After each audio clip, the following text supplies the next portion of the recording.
that's a huge existential crisis for Western car makers, the Fords, the GMs, the Volkswagens that have been in China, assuming that they'd be just buying oil and gas vehicles till kingdom come.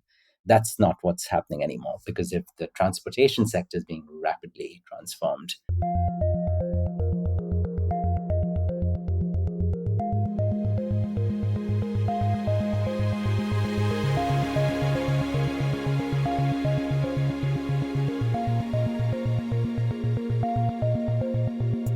Hello and welcome to Tech Won't Save Us, made in partnership with The Nation magazine. I'm your host, Marx, and this week my guests are Kate Mackenzie and Tim Sahay. Kate is an adjunct fellow at Macquarie University and has written for the Financial Times and Bloomberg Green. Tim is co-director of the Net Zero Industrial Policy Lab at Johns Hopkins University. They're both the co-writers of the Polycrisis newsletter from Phenomenal World. In recent months, we've been looking a lot at the geopolitics of technology and, this new world that we're headed into, where the United States is trying to restrict certain technologies that different countries can access, where China is obviously moving ahead and developing technologies that are competitive with the United States, if not even getting ahead of it in certain sectors. And that has much broader implications just beyond the United States and China or how particular countries are responding. So I wanted to have Kate and Tim on the show because they have been writing a lot about those broader repercussions. And in this conversation, we dig into the kind of model that China is building, where it is electrifying its economy, potentially reducing its dependence on oil imports, and what that means for not just the broader Chinese economy, but a potential development model that other countries might be able to follow or at least take some lessons from as they seek to carve out their own kind of sovereignty, independence, reduce their dependency on, say, the United States or other countries. We also look at what the decisions of the United States in this moment are going to mean for its place in the world and its ability to actually properly compete with China, keep up with China,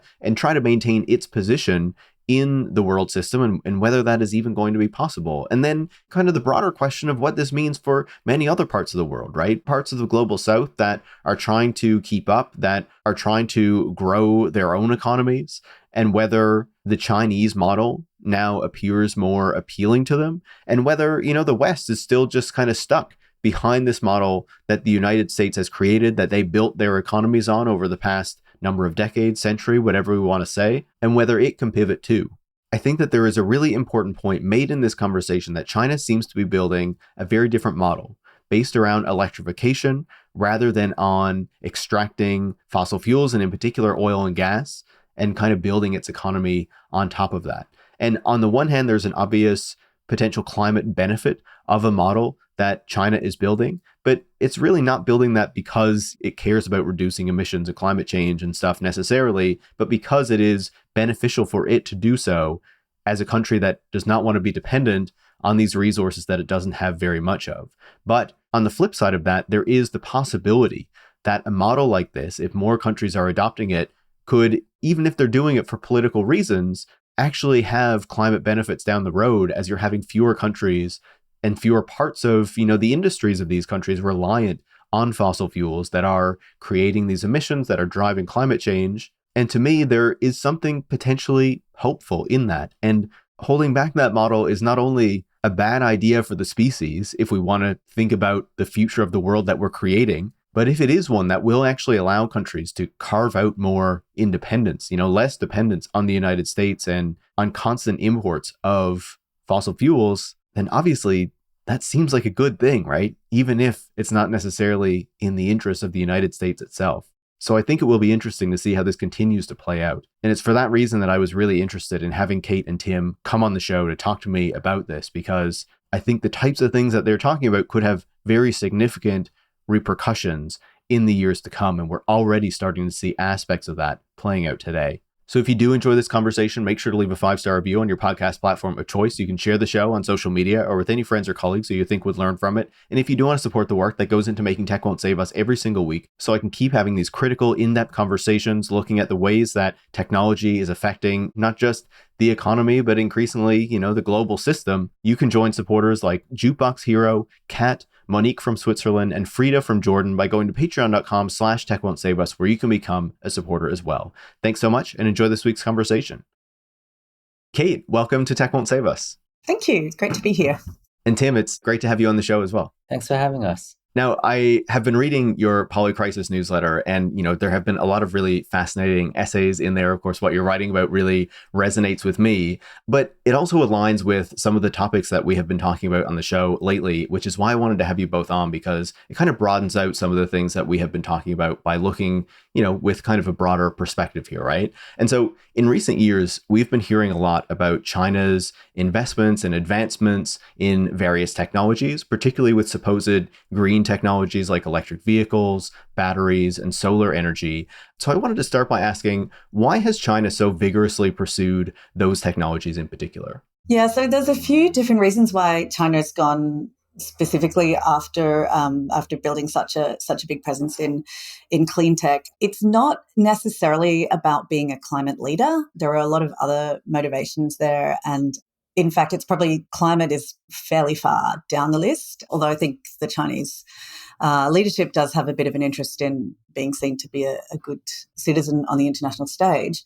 A lot of it is really more about China's developmental strategy, about its overall growth and management of its own domestic economy and its growth on the world stage, and seeing where it had an opportunity. So what we now think of as older energy technologies, internal combustion engine cars, for example, were already pretty advanced. Japan, Germany, US, South Korea. You had a lot of countries already excelling in that. So it was a little bit of a strategic opportunity, partly. There's also an element of it that comes from China not having much of its own crude oil supply. But I think, you can kind of debate the weighting of that. But I think, Tim and I would probably say the weighting is more towards the Chinese central government seeing opportunity there to become a leader in something that wasn't quite established, that was emerging and was probably going to be the future. Yeah, I think that the two things that Kate said about development, seeing itself as this is going to be a faster engine of its development. And the second thing of what Kate said was space, right? Like there's a contested space with the legacy stuff. There's a new green field to move towards green technology, which is relatively less contested. Looking at the world right now, it's an extraordinarily dominant position, right? It's like 70-80% of all clean energy factories are in China.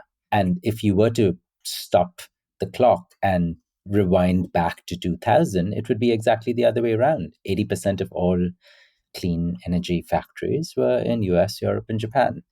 And so it is quite a shocking reversal.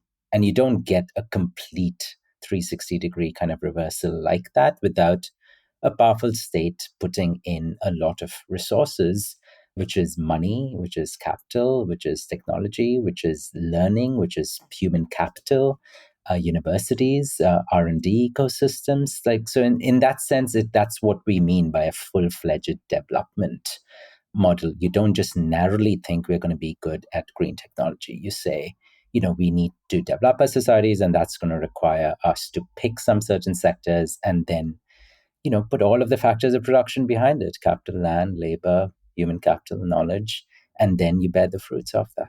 Yeah, I think that makes a lot of sense. And Kate, you were saying, obviously China can position itself as though it is doing a lot on climate as a result of this, even though that might not be the main driver. We often see these kind of news stories and stuff talking about how China is investing just so much more in building out renewables than, a lot of other countries. And, it gets kind of good headlines as a result of that. But Tim, you were talking about the, how you see this across certain sectors. And I feel like one that has really stood out is the electric vehicles, right? We have been talking about that for the past few years. It's very significantly. Obviously, the United States, Canada, and other countries have put tariffs against Chinese electric vehicles to try to limit them coming into their markets. How does China's leadership on that technology in particular start to change supply chains, challenge the auto industry as it was established by the West? And what does that show us about this broader model that China has been building? I think there's a degree of orchestration as well to think about. Like a car industry, you can't just create a car industry out of whole cloth that is going to be really successful if you don't have a whole kind of ecosystem around it. So there's that element of it. There's, I'd say, at least two things to point out here. People often think of China, I'd say people in the West, I should say, would often think of China as having just appropriated Western intellectual property. That's a, really kind of common trope, that China steals technology or somehow absorbs it rather than developing its own. So I think, a big point that we made in our BRICS essay and a lot of our other writing is that that's no longer the case. That really hasn't been the case for a long time. It probably represents a bit of a misunderstanding about how technology does transfer and evolve. So it was a combination of, I'd say, there's mixture of different policy measures. I think something that's really important is that the Chinese central government sets up these competitive markets internally. So they don't just have one or two state champion auto companies. There's been as many as 200 EV companies in China, and the competitive landscape or the competitive market within China is part of the reason why some of these Chinese car companies have become so good and been able to offer vehicles which are now increasingly recognized as being better on price and quality than almost anything else that's being produced anywhere else around the world. Kate, you're in Australia, obviously, so quite distinct from Tim and I being here in the US and Canada. I guess you're able to see these vehicles quite often on the streets down there, right? Yeah, I remember saying to Tim, I don't know, it was about 18 months ago. Tim was probably more like 2 years ago, just mentioning casually, I see BYD cars quite a bit now. I'm starting to see them a fair bit. And Tim was surprised. And it's just something that we'd had. And we realized, for many countries around the world, this was already the case. I mean, today they're really commonplace. It was kind of interesting to both of us to realize that the US has been, shielding themselves from or excluding themselves from. Yeah, things are very different here. The options are far more limited. I tried a few when I was in New Zealand earlier this year, actually. But Tim, sorry, go ahead. Yeah, I mean, just the whole idea about the EVs having a much larger market inside China. So it's like over a market of over 20 million cars. In the US, the market size is about 15 million cars.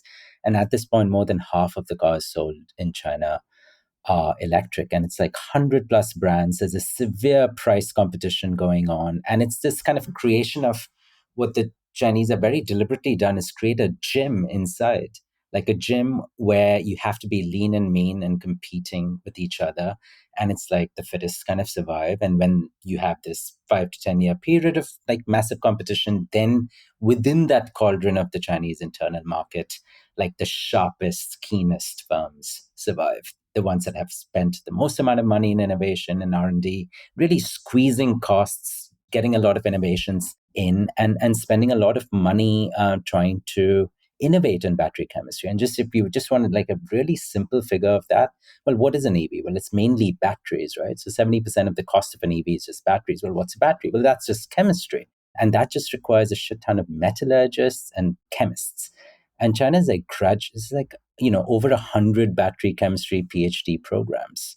And so this is just, as we were saying, like innovation and technology, and requires a government to like really pick certain sectors and say we need to develop the knowledge base.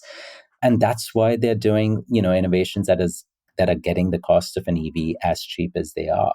It's not subsidies, it's learning by doing. It's in this dramatic kind of cauldron of competition, this gym domestically. So when these firms succeed in that highly competitive domestic market, when they get out of the market in phase two, like nobody else can compete with them. And that's why you see exactly what you were saying, the protectionism and the walls coming up, particularly in countries that have existing internal combustion engine companies that are like, wait a second, like we don't know how to deal with a $20,000 car that is cool and sleek and sexy that our consumers want. Can you give us some time? That's been the most interesting response from countries that have domestic car companies. Australia does not have a domestic car company, right? So like a lot of countries that don't have that domestic auto industry are perfectly willing. They were like, well, we were just buying a car anyway, might as well buy a cooler, sleeker Chinese one. But that's not been the response in the US. That's not been the response in the EU. or in many countries with existing car industries. They are performing a kind of a negotiation with the Chinese. We let you in, but only if you set up a factory here and teach us how to make these cool, sexy machines, and rather than just put them on a ship and us being condemned to be your export market. And that co-location, or that having facilities in your country, is a way that you start to adopt or transfer these less tangible kinds of technology, because it's not just, a few design files that you can send across or that are patentable. There's this concept of know-how that is transferred in a more gradual way by having people from, your own country, your own workforce, working alongside the skilled people from elsewhere. I just want to add something about subsidies, which is the concept of direct subsidies is overblown with regard to Chinese companies. But China does create, or the central government has created, a conducive environment. And so there are some supporting factors there. But it's not, just cash injections to favoured companies or champions. It's, to some degree, it's like maybe a bit easier to access financing if you're in the particular industry that has been designated as, or, one of the industries that's been designated as strategically important. It's cost of energy. Again, if you're an important industry, maybe your cost of energy, your access to land, your access to finance, those barriers that might be faced by innovative companies or companies moving into new industries in a lot of other countries, some of those barriers won't be so high in China because the central government has, set out edicts and made very clear from the top what it expects the private sector and also the provincial governments to be supporting. And that ability to have that long-sightedness, to be looking 10, 15 years out to the future is something that differentiates China, I think, from a lot of the countries that it's competing with now. I think that's a really key point, right? And I think that example of how the EV market worked in China and the use of subsidies, not just to make a company like BYD a national champion, but to encourage the creation of all these other companies, that creates an competitive environment that then when they go international, they are very lean, they are very agile, they know what they're doing, they have good products, has really been successful. And before we pivot to kind of build on what you were saying there, Kate, about what we're seeing in other countries in relation to China, I just wanted to ask one final point before we start making those broader comparisons. And that, I have seen in a few publications now, I think the Financial Times, seen China described as an electro state, kind of going back to something that you were saying earlier on. It's investing in all these technologies that are reliant on electrifying the economy, in part because it doesn't have so many of those domestic fossil fuel reserves as we have seen in countries that have industrialized in the past. Is China really trying to develop a model where it does not rely on fossil fuels so that it doesn't need to be reliant on this existing system set up by the United States? And is that a realistic expectation? Is it something that it can realistically potentially achieve? I think there's two parts to that. As I mentioned before, China doesn't have a lot of crude oil reserves, or accessible crude oil reserves anyway. Also doesn't have massive amounts of natural gas, which often goes alongside crude oil, obviously. So to get away from dependence on those two fossil fuels is very important. China has, for a very long time, the Chinese leadership has been concerned about its dependence on other countries, full stop. But, especially for things like energy, which are, energy is obviously such a fundamental input to almost everything in an economy or a society. So getting off gas and oil are important goals. China does, however, like many countries, have quite a lot of coal. So it's a little more complicated when it comes to coal. Part of the problem with coal, of course, is not just that it's a terrible climate-destroying pollutant, but it's also extremely noxious and hazardous to be near in terms of coal-fired power plants and so forth. So there's also been a domestic motivation to reduce coal. But yeah, it's a little complicated. I think it is realistic for China to massively reduce its dependence on oil imports and gas imports. And if you look at the composition of global oil markets, most of the growth in oil demand for many years now, I think possibly the last decade at least, possibly longer, has come from China. So if China cuts back on the amount of oil that it is importing materially, and it doesn't even need to be a huge amount, but potentially that then affects the overall price, the balance of supply and demand in the oil market. So even just by significantly cutting back, it can put China in a more advantageous position, because then you get prices falling and so forth. But yeah, in a more direct way, I think it's entirely feasible for China. I wouldn't want to bet exactly how long that would take. Yeah, I mean, on the electricity question, I think the question about firstly the electricity source, and secondly, what to use that electricity for, in what sectors of the economy, how broadly. And on the first point, China is like not just like the leader in green tech or whatever. It's like installing 90% of all of the wind and solar being installed on the planet are being installed in one country. So it's just like an extraordinarily fast, rapid electricity production from low carbon. So low carbon would include hydro and nuclear on top of wind and solar. And then because these things are getting cheaper and cheaper, you can combine wind and solar with batteries, and that quickly starts to eat up coal and hydro. And so in that sense, the electricity mix of China it's like a fast moving beast, right? So it's growing, electricity demand keeps growing. And for the first 20 years of the 21st century, as electricity demand grew, it was largely coal that was meeting that increase in electricity demand. And in the last 5 years, that's now being replaced more and more by renewables. So the big news out of China in the last couple of years is it may have hit peak coal in terms of its share of electricity use. And from now on, it's going to be down, down, down. So that's point one. And then the second bit about what are you using this electricity for? And you're using it for vehicles very clearly, like this big EV push is being fed. So you're replacing oil burning petrol cars, of which China is also a massive producer of internal combustion engines. And those are being rapidly phased out, and sales are falling very dramatically. And particularly the sales of Western automakers that were in China for the China market making internal combustion engines. And they're like, holy fuck, no one's buying this shit anymore. And so that's a huge existential crisis for Western car makers, the Fords, the GMs, the Volkswagens that have been in China, assuming that they'd be just buying oil and gas vehicles till kingdom come. That's not what's happening anymore, because if the transportation sector is being rapidly transformed. And then the interesting bit is, okay, that's one part of the electrification story. What about industries? Are you electrifying industries? And that's always been a trickier thing, because industries need cheap, reliable baseload power. That is, that's why coal was in the mix for so long. But industries like actually can be electrified very rapidly, because there's a lot of processes within a factory that you could just feed with electricity. And there, China has actually gone much faster ahead than industries in the West. So a much faster electrification of the industrial sector has been going on in the last 5 to 10 years, which is also a big dramatic news story. So the transportation sector and the industrial sector are two sort of dramatic news stories of this electrification. And that just enables you to become a state that can rightly be described as moving towards an electric state. And we talked about the motivations. That just means that China would just be importing less oil and gas.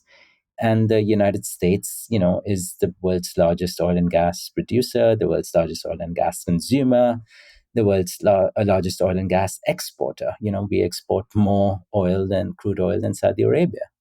We export more gas than Australia or Qatar, that are number 2 and number 3.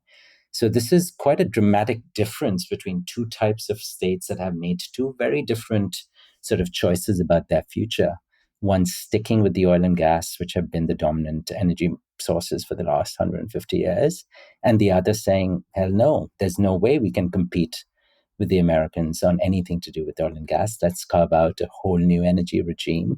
And what Kate and I have been really writing about is, well, what does that do to each country's political economy? What does it do to the winners and losers geopolitically? What does it mean for countries' development models if a country as giant as the US and China are making such completely divergent decisions? Yeah. So as you're saying, there are two directions for our conversation based on that, right? How is that affecting the rest of the world? And what does this mean for the relationship between the US and China? And, the US's position as it does try to, remain competitive with what China is doing. And so I want to put a pin in the kind of rest of the world conversation for just a minute. And I want to pivot to the United States, right? Because, as you've both been laying out, we're looking at the creation of this kind of different model in China for how to develop based on these green technologies, but also it's investing a lot in technology generally, right? Ones that we haven't been talking about as much, but we look at the digital technologies, the manufacturing technologies, all these sorts of things. China is really plowing ahead, defense technologies, aerospace, all this kind of stuff in many different areas. So if we look today, we've been talking a lot about China, and, I think your answers started to move us in this direction, Tim, but how do we look at that kind of contrast between the United States and China? And as the United States tries to remain competitive, tries to keep up with what China is doing, is it actually being successful in really being able to do that? I mean, the United States basically started to respond to this under the Biden administration, realizing that they were not only not number one, but quickly sliding down number two, number three. And they're like, we need to try and compete on some of these technologies of the future. And the Biden administration says, right, we're putting in a bet on AI, we're putting in a bet on green technologies, we're putting in, basically copying the China playbook, if you want to put it crudely, of picking a few sectors, chucking a lot of money into R&D and universities, chucking a lot of money into producer subsidies, consumer subsidies to develop those industries, but really directed by the state sort of picking sectors that they feel they are going to be competitive in the future. To that extent, the United States did, and there was a very serious battery boom, EV boom, solar boom inside the US over the last 5 years. The subsidies coming from the IRA, the Biden administration sort of marquee climate bills, they were all sort of creating a domestic sort of boom in these new industries. And that included AI, biotech, EVs, the new energy industries, and crucially, oil and gas. It didn't press the brake on oil and gas. It just said all of the above, old energy, new energy, AI, biotech. And what we're basically seeing with the Trump administration is a huge rollback of the climate agenda. So it is the fossil fuel lobby within the country basically says, that's it. We put up with you a lot while you were just sort of like another industry. But now that you're directly eating into my oil and gas share, you're out.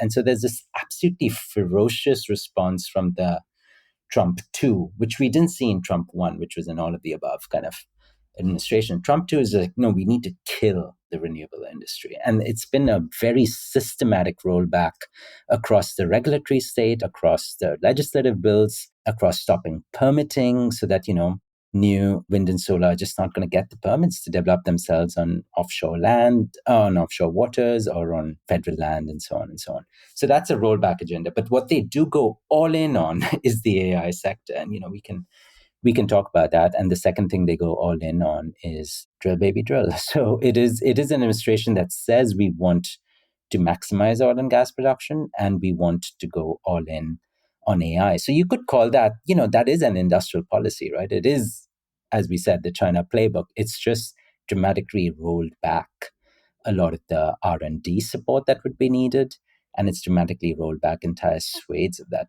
economy, right? Like no more biotech, no more clean energy. We'll just yank that out. I was going to make a point about China being a lot more strategic with its AI and data center energy demand, and just being a lot more coordinated and forward thinking again about that than other countries. I mean, there were reports recently of industrial companies, like heavy industry companies in the US, saying they were getting outbid for energy capacity by data centers being used for AI, which is kind of a crazy situation to be in. Whereas, again, in China, with the benefit of having a bit more planning, a bit more policy capacity generally, they're actually expanding the electricity grid to facilitate that, and not just the grid, not necessarily distributed, but ensuring that the energy supply is there. So it's thinking about all of these things, doing these things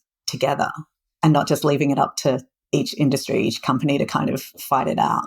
So the AI boom, as Kate was saying, is extremely energy intensive, but it's also just extremely capital intensive, right? So you just need to pour in hundreds of billions of dollars into it if you're building a ton of data centers that require expensive chips and land and so on and so on.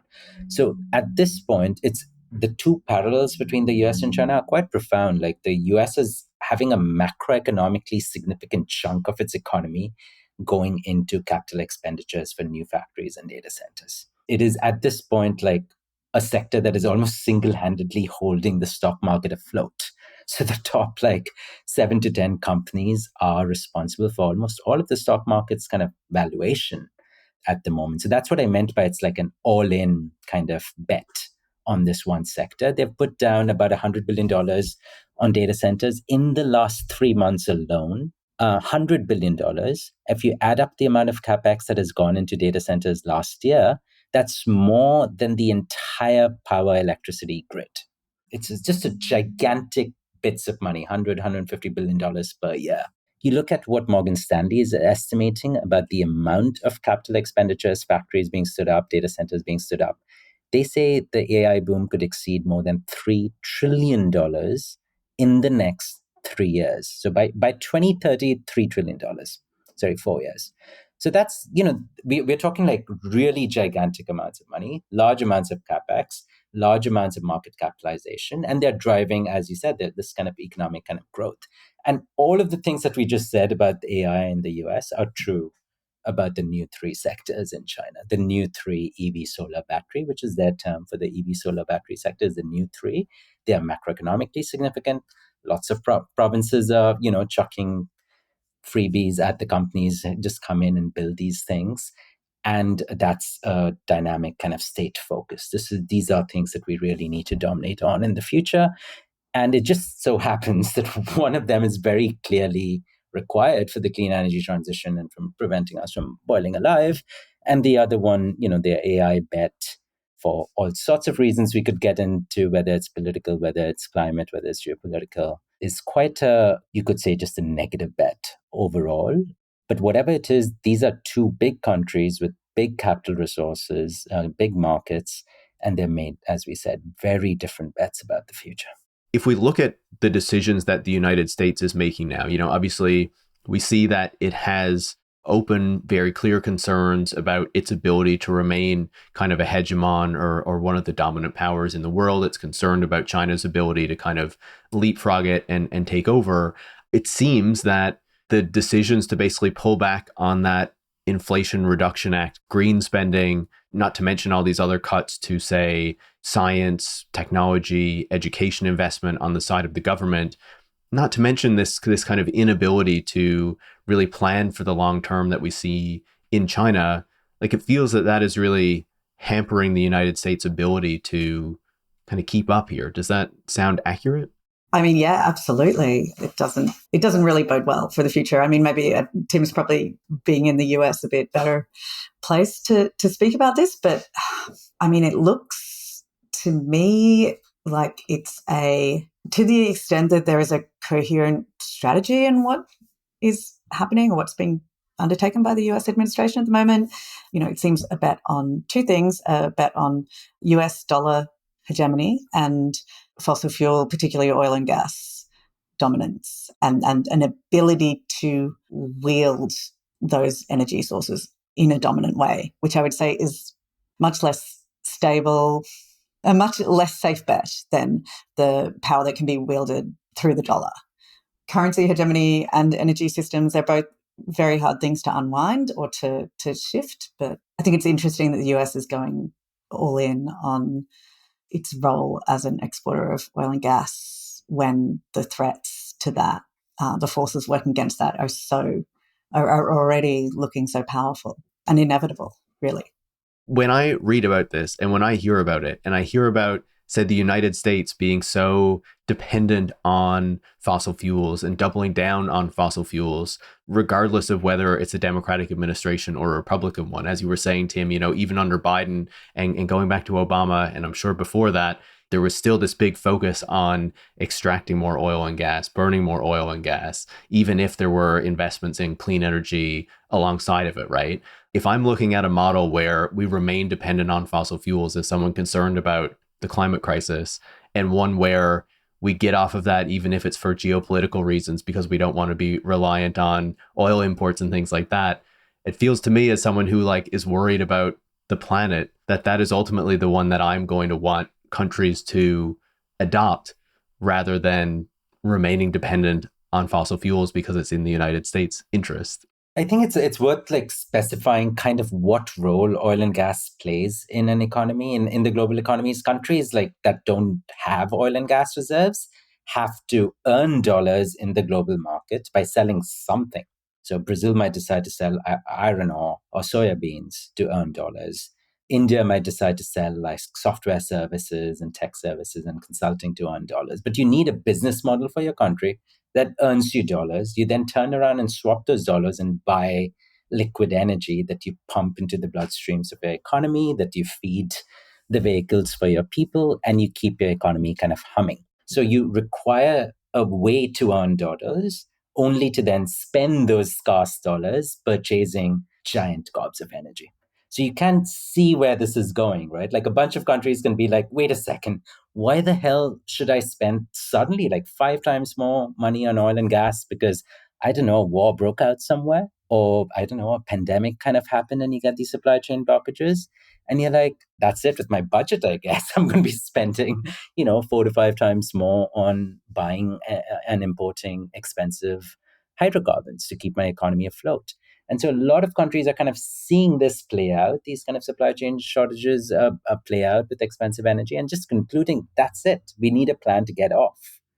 And you can see the Europeans kind of doing that. You can obviously see the Chinese doing that. And a bunch of countries are just like, this combination of dollar dependence plus hydrocarbon independence is not good for us. So can we get out? And the way to get out is to either make your green energy, make those products that prevent you from burning oil and gas. It's those EVs, it's those batteries, it's those solar panels, et cetera, or just buy them. If you can't make them, buy them. And once you buy these cheap, solar EV batteries from China, then you wouldn't have to use your scarce dollars to import oil and gas anymore. So that's kind of like this intersection of dollar dependence and hydrocarbon dependence. That's just like a double whammy for countries at certain points. And we've just, I think, just seen kind of like a clean break from that, particularly since the 2022 Ukraine war began, and it really roiled countries' treasuries deeper into debt and deeper into dollar dependence and debt distress, et cetera, et cetera. And hence we have seen this extraordinarily rapid uptake from largely Europe and poorer developing countries to just get out. Let's just buy those EV solars and batteries and get out and break free in some sense.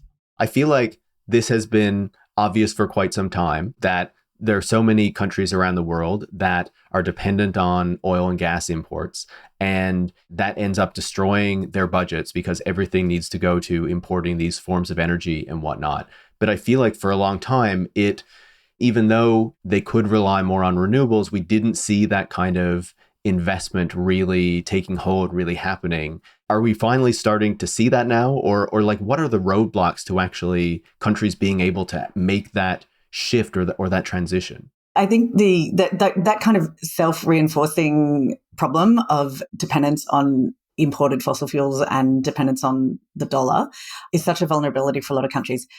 There's also the risk with fossil fuels that was evident in 2022 that you might not even be able to import them at all. And that happened to Bangladesh and Pakistan. This is an incident that we refer to a few times over the last 3 years in the poly crisis. There were blackouts in Pakistan and Bangladesh because shipments of LNG that they contracted were effectively outbid by European countries, and the shipments were diverted. It's not easy to change your energy system overnight. It's not possible to change it overnight.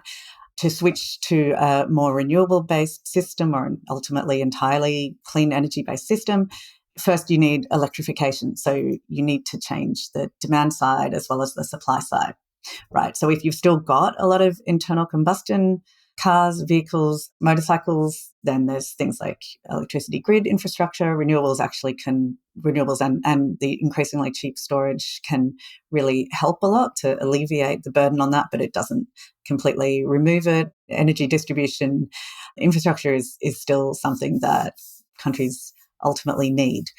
A big barrier for developing countries in transforming their energy systems is really finance. The capital structure of investing in a clean energy system is different to that of investing in a fossil fuel-based system. It's easier to get money still, I would say, easier to get money for fossil fuel facilities. The nature of the financing is different, the availability and the providers. You can obviously get some of that upfront capital from the fossil fuel companies themselves, for example, whereas with renewables, it's a much more diffuse industry. There aren't those big sort of pools of upfront corporate capital that you can rely on. The savings are obviously incredible over time, but sometimes the upfront cost is front loaded, and then that also affects the availability of capital, which then affects also the price of that capital. So really, I think finance and having that financial agency or latitude is a big barrier for many countries in the world. For the richer countries in the world, the barriers tend to be more around the incumbent industries, not just the energy providers, energy extractors, distributors, but your demand side. So, and then there's heavy industry is, somewhat more technically challenging. It's not impossible. There's cement factories in Pakistan that are switching to solar power, but there are still some industrial uses that are hard. But that particular problem, I wouldn't say that's the first one. I think it's mostly access to finance and the political power of incumbent industries, which is something, incidentally, that the Chinese government has a lot more power to kind of overcome that. If once the CCP decides to switch direction in terms of the economy composition, then it happens.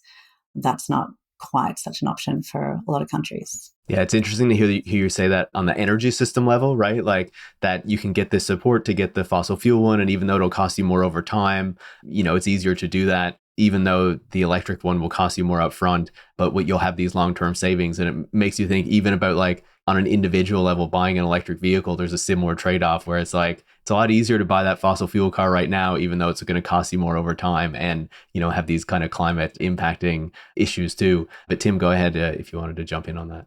Oh, I was just saying, like, I think all of that framing of this green stuff used to be expensive, and particularly the poorer the country and poorer you are on the income ladder, right? So if I were to go and buy an EV and the damn thing costs $50,000, I don't have $50,000 in my bank account.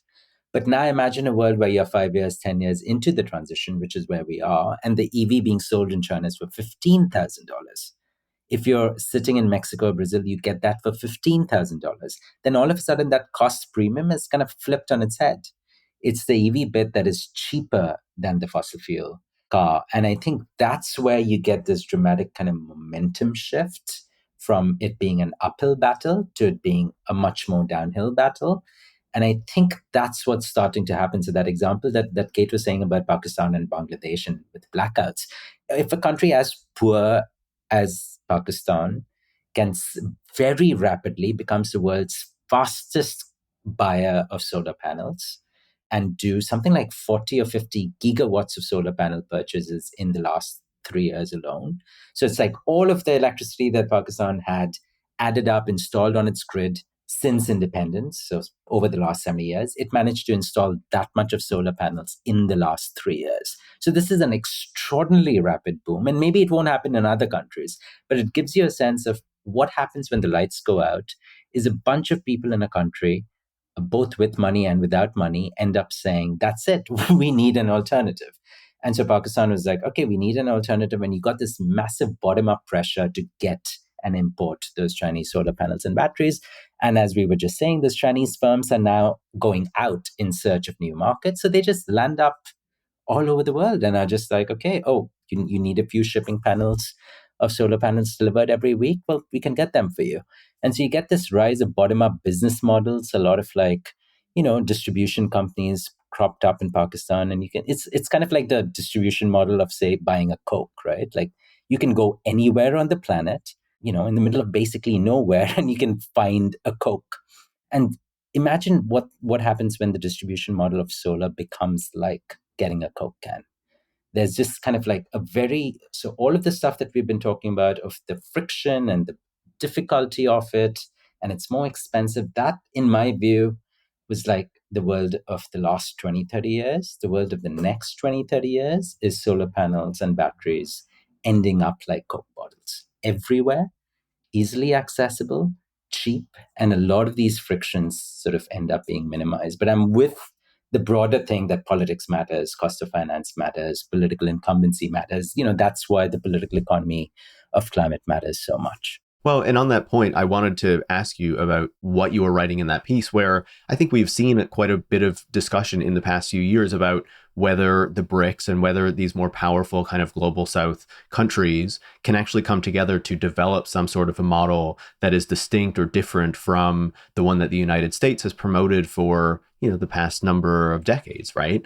And we know that there have been limitations to what the BRICS as an institution and the institutions that these countries have set up have been able to do over the past number of years. And of course, BRICS being this organization that the name refers to Brazil, Russia, India, China, South Africa, but it has since expanded to include more countries in that as well. So is it actually realistic that they can actually put together a model that is going to promote a different form of development? And are other countries around the world really going to be able to buy into this model? And to what degree does that kind of challenge the one that has been built up for these decades that was beneficial to the United States and the West? And what does that kind of shift ultimately mean? I think there are new models emerging now for how countries can develop. I don't want to be too optimistic or confident about it. There's a lot of data and commentary indicating that, look, some countries have gone backwards. Things are not looking great for development. For particularly the lower income countries, it's been tough. And probably also important to note at this point that most countries cannot copy or replicate what China has done. There's a lot of useful things that can be learned from what China has done and is doing. I think picking strategies, developing developmental approach that is complementary to what China is doing is wise. One of the ways of doing that is to take advantage of this proliferation of cheap PVs, cheap solar panels, cheap storage, cheap EVs, and other things that are being exported from China at low cost. That's an easy or relatively easy decision to make. Don't keep tariffs up. Quite a few developing countries still have tariffs or other non-tariff barriers to importing cheap Chinese clean tech, just in the same way that, we were discussing that the US and Canada do. I think some of those countries are starting to wind that down now, having seen the advantages that can come from buying and installing as much as you can. I can take up this whole question about is BRICS going to be the leader of the green transition? On the face of it, sounds mad, right? You have China as being the world's largest coal producer, Russia being like a petrostate with fucking nukes that is just committed to buying oil and gas, India being, just a global south powerhouse that is 80% coal. So what the hell are we even saying here, right? And I think what we are saying here is that there's a shift. And that shift, obviously, within China, we've just discussed it. But there's a shift within the rest of the BRICS, excluding, and this is kind of important, excluding Russia. Russia is just for its political leadership class, does not want to leverage its abundant green potential. It could, it has all the metals you could possibly name. It is one of the largest countries in the world. So it has a lot of wind resources. It has solar resources. So it could turn towards renewables. But, the Putin's team has just put a stop to that. They've gone all in, as the United States currently is doing under Trump, all in on oil and gas. But the rest of the BRICS countries, they're energy importing countries. And that goes back to the incentives for an energy importing countries that we just talked about. With energy imports come dollar dependence. With energy imports comes a constrained sense of what it is that you can do. You're always sort of subservient to broader geopolitical forces. And what you do have in the BRICS is this massive desire for sovereignty.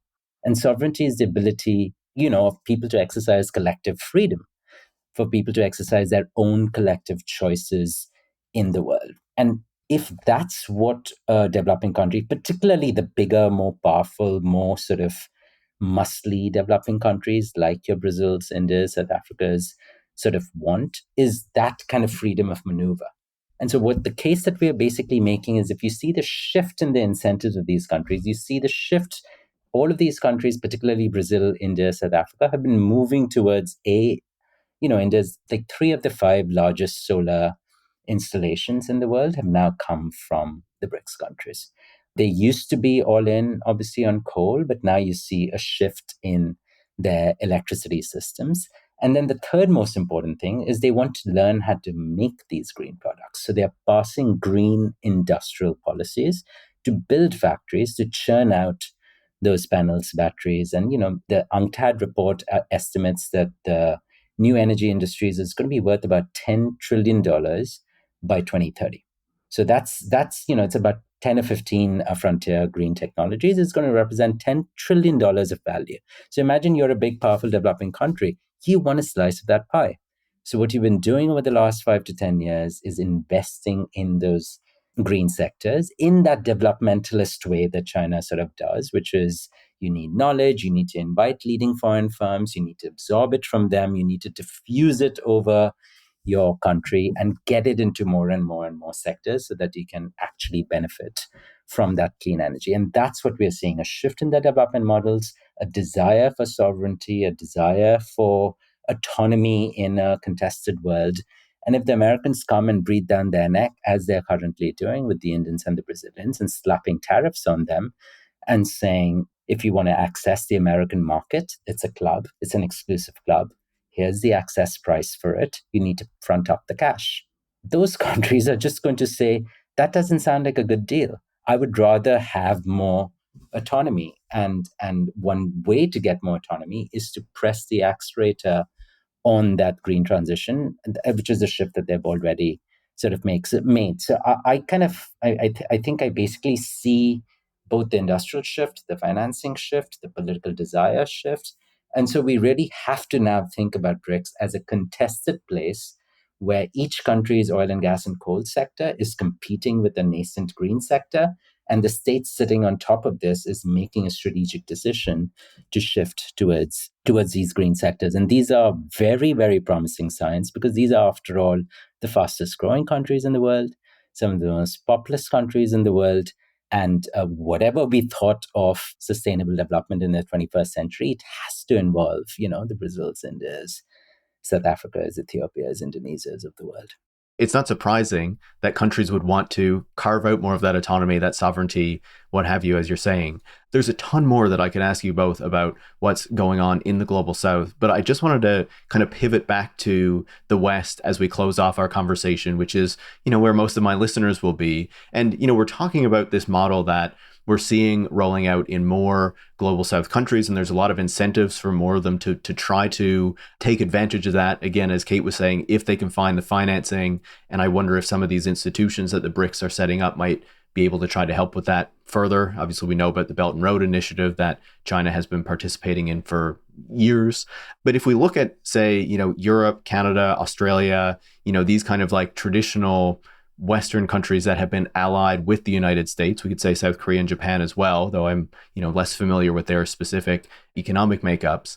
Are they just kind of doomed to be tied to this model that is dependent on fossil fuels, that is reliant on the United States, where these countries need to kind of do what the United States wants them to do in perpetuity, even if that's causing the United States and kind of, the Western dominance as we know it to be kind of declining? Or are there opportunities for them to actually pursue a different path, a path that does involve quite a different, form of development than what they have pursued in the past? I wonder how you think about that as we close off our conversation. It's interesting that the US is using LNG trying to use LNG as a bargaining chip with countries like Japan, Korea, Europe. I haven't seen any actual concrete success in that attempt. So just to bring it down to what extent do other wealthy Western countries remain yoked to the US energy system and the US currency system?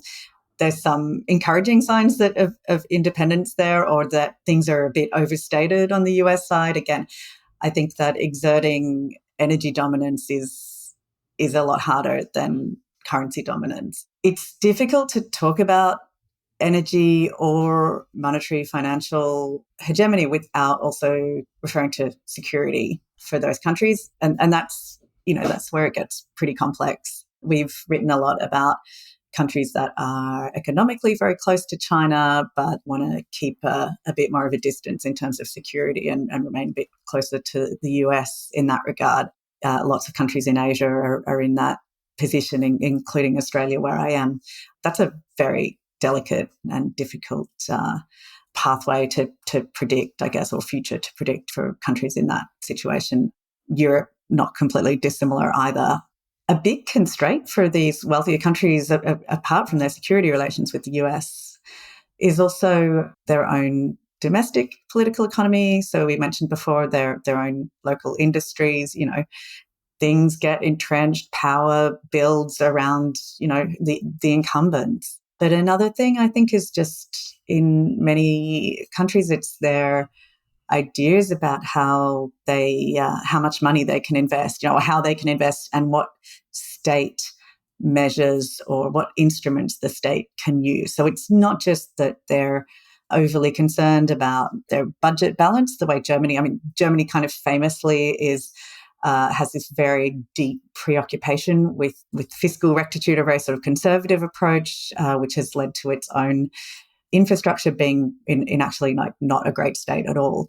Like a lot of Western countries suffer from that conception or suffer from that unnecessary constraint. But it's also, there are so many other creative, innovative things that states can do to actually enable the transition. And it's hard to say exactly what's stopping that, but some of it is just, these things are just rolling out now. So it's looking at examples from other countries, what are different instruments that the state can use, de-risking. The Biden administration deployed quite a number of innovative things around shifting emphasis from fossil fuel to the clean economy.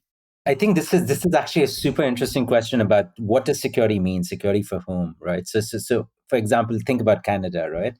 The Canadians have basically said we could weaponize our oil and gas exports and cock up the US economy, right? So if you mess with us, we might stop exporting you crude oil that you need to process in the refineries and feed Americans cheap gas. That's a very powerful counter weapon that the Canadians and only the Canadians possess because they are so dramatically tied in. So Canada's oil exports are processed in American refineries. But that's not what we have seen. That's not the kind of threat. In fact, it's only Canada and China that have threatened the United States with counter retaliations. Canada with its energy weapon and the Chinese with their rare earth weapon, which is we just refuse to give you a bunch of rare earths that you need to process all kinds of defense equipment, clean energy equipment, chip equipment. You just won't be able to make it if we stop this, a few $billion, just a few $billion, and it's a chokehold in the entire global economy. So Canada and China have counter weapons. That's not what the Europeans have, and that's not what the East Asians have, both of whom have basically, in some sense, succumbed to the Trumpist weapon of we refuse to give you market access, we'll slap tariffs on you unless you buy more shit from us. What is it that we need you to buy from us? Energy and weapons. If you buy our LNG and you buy our weapons, you get a free pass.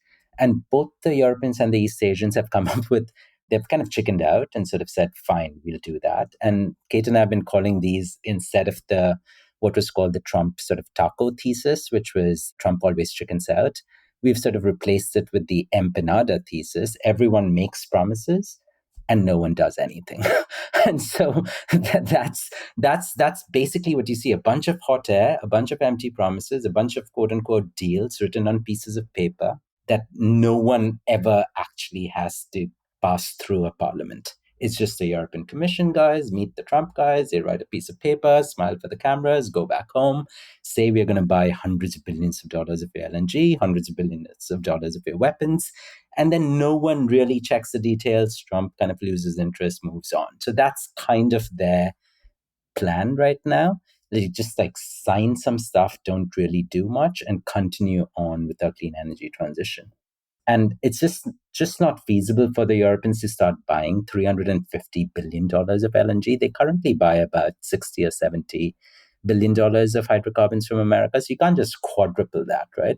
The Americans can't suddenly quadruple their supply. You just can't drill that all that quickly with highly capital intensive projects. So this is just from the energy experts' point of view, just like hot air, it's just an empanada deal. And that's what we think is what's happening with the Europeans and the East Asians. And as I was saying, with Canada, it's a completely different story. And as I'm sitting here in New York over the past 2 weeks, and the terrible, terrible wildfires in Canada, burning up billions of forests, and all of us are now inhaling forests. And so it is just a reminder that our fates are absolutely tied together. The Canadian and the US economy's fates are tied together, people's fates are tied together, and obviously our climate is all entangled up. And this is quite a powerful choice for countries to make, is what do we do about this future? I think that is a really perfect place to leave our conversation.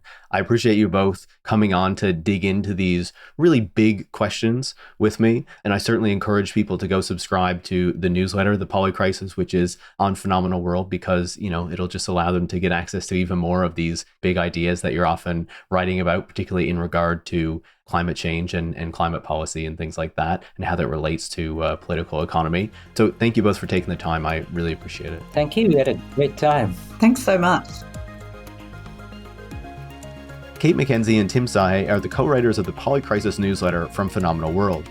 Tech Won't Save Us is made in partnership with The Nation magazine and is hosted by me, Paris Marx. Production is by Kyla Hewson. Tech Won't Save Us relies on the support of listeners like you to keep providing critical perspectives on the tech industry. You can join hundreds of other supporters by going to patreon.com/techwon'tsave us and making a pledge of your own. Thanks for listening, and make sure to come back next week.